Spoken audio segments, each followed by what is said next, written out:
Сәлеметсіздер ме балалар, каналыма қош келдіңіздер.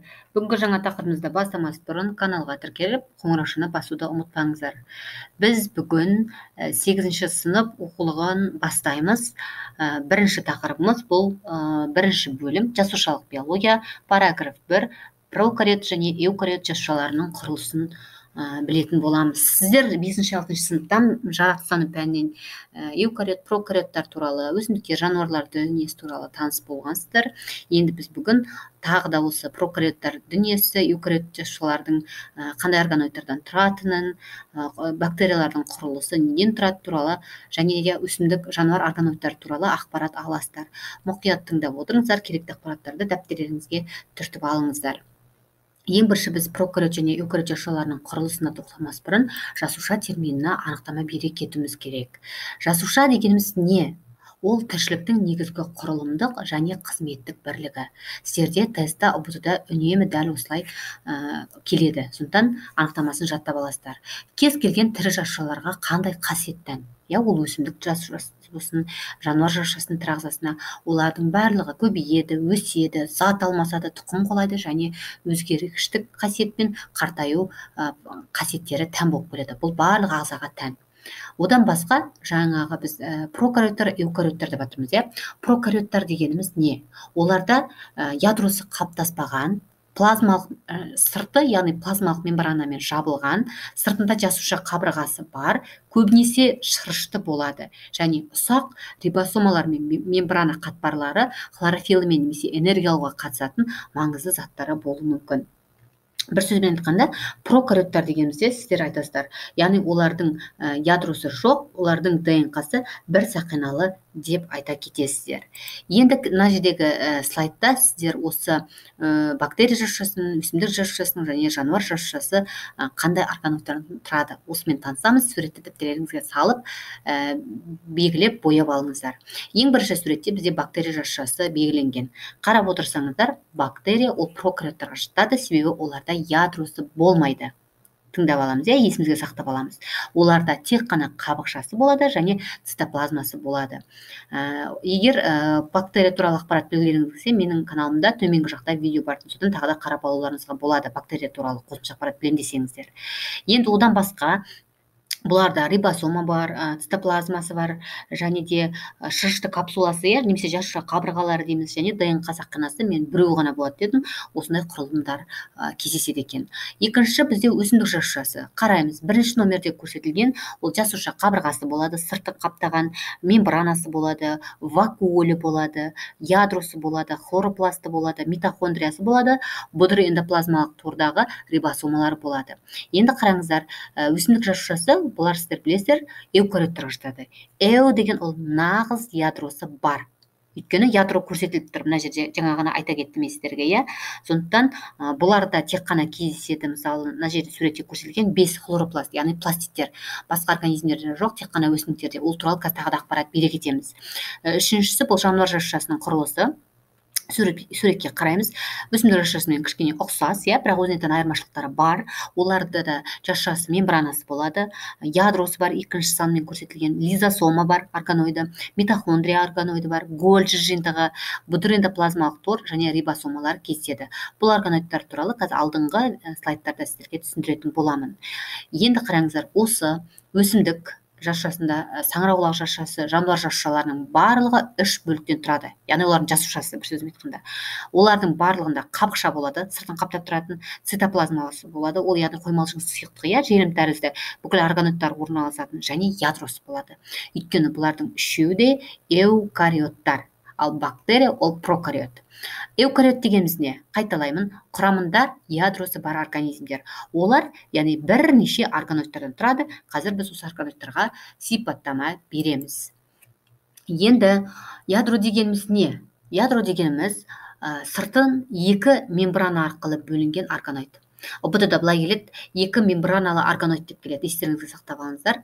Сонда ядро деп білесіздер. Бірақ та Қайталаймын, бұл жерде сыртында екі мембранасы бар ядро ғана емес. Негізінде бұл 8-ші сыныптың оқулығы бойынша ғана берген. Басқа тағы да бізде органоидтар бар, сыртқы мембранамен қапталған, екі мембранамен. Оны келесі сабақтарда біз сіздерге алдында айтамыз. Ядроның ішінде хромосомасы болады, ядрошығы және ядрошыны кариоплазма болады. Олар туралы толығырақ ақпаратты біз келесі 9-шы 10-шы сыныптарда видео сабағында сіздерге түсіндіріп айтамыз. Біз әзірге тек қана 8-ші сынып бойынша ғана түсіндіріп жатырмыз. Хромосомада тұқым қуалаушылық ақпарат сақталады, оны білесіздер сіздер. Ал жасуша мембранасы мен жасуша қабырғасы қорғаныштық қызмет атқарады. Осы жерді естерімізде сақтап қаламыз. Барлық жасушалар сыртқы мембранамен жабылады, яғни ол қорғаныштық қызмет атқарады.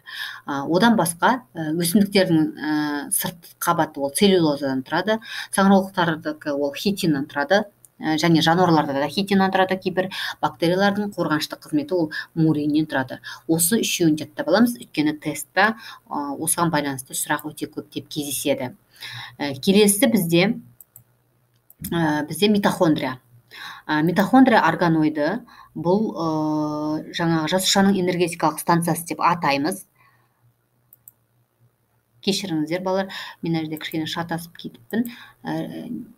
Қазір қайттан қойып алайын. Митохондрияның алдында біз нелер туралы, жасуша органоидтар туралы айтайық. Жасуша органоидтері бұл солардың біріншісі бұл пластидтер. Пластидтер ол тек қана өсімдік жасушасында кездеседі.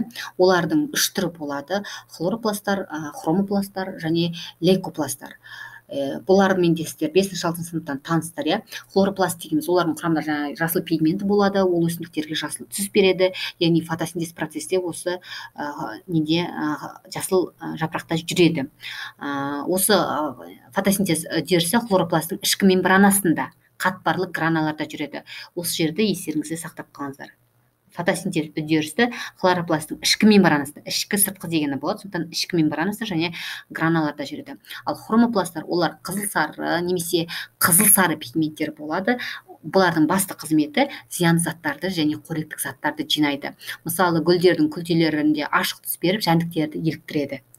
Солардың бірі, мысалы, мына жерде мен сәбіз бен қызылшаны қойдым, өйткені олар қоректік қорзат ретінде осы өсімдіктер жинайды, хромопластты. Ал лейкопласттар олар немесе ақ немесе түссіз пластидтер дейміз. Олар крахмалда қоректік заттарды жинауға қатысады. Бұның барлығы пластидтерге байланысты. Түгел сіздерге ұбт-да сұрақ болып келеді, сондықтан жаттап түсініп оқып алыңыздар.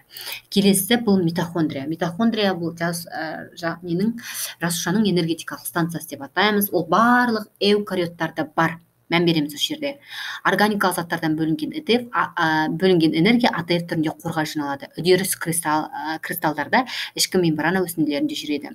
Келесі органоид ол рибосома. Рибосома ол нәруыз биосинтезін жүзеге асырады. Есімізге сақтап қаламыз, тестте үнемі келеді, және амин қышқылдарын нәруыздарға дейін біріктіреді.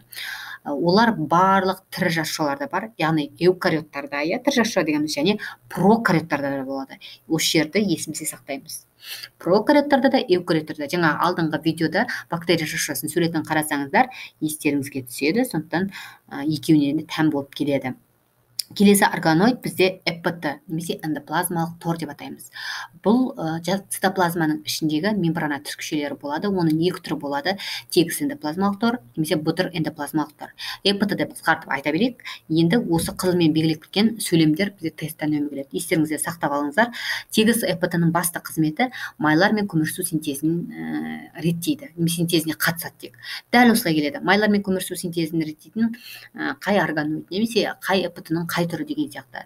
Және де бұл тегіс ЭПТ-да рибосома болмайды. Осы жерін естеріңізде сақтағансыздар. Ал бұдыр ЭПТ ол күрделі нәруызбен биосинтезді жүзеге асырады. Оларда керісінше рибосома бар.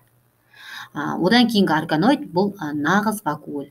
Сіздер білесіздер, өсімдік жасушасын өткен кезде вакуоль бартын, Ал енді бұл анықтамасы қандай дейтін болсақ, олар жасуша шырына толы мембрананың көпіршігі болып табылады. Олар тек қана өсімдік жасушасында жасушашілік қысымды сақтайды. Бір сөзбен айтқанда, қысымды реттейді өсімдік жасушасының. Және өсімдіктерде, және саңырауқұлақтарда болады. нағыз вакуоль. Жануарларда болмайды, есімізде сақта қаламыз. Ал тек қана бір жас шуалы жануарларда ғана, алдыңғы сабақта біз өткен болатынбыз, жиырылғыш вакуольдары, азқұрту вакуольдары болады. Ал жоғары сатыдағы жануарларда вакуоль болмайды. Жалпы 8-ші сынып бойынша органоидтар туралы берілген мәліметтер осындай. Түсінікті деген ойдамын. Егер түсінбей қалған сұрақтарыңыз болса, комментарийға жаза кетіңіздер, жауап беремін. Біз енді осы сабақтан бастап сіздерге 7-ші 8-ші сыныптың оқулықтағы тақырыптарын кезекпен кезек салып отырамыз. Бізбен бірге болыңыздар. Арнама тіркелуді ұмытпаңыздар. Келесі кездескенше.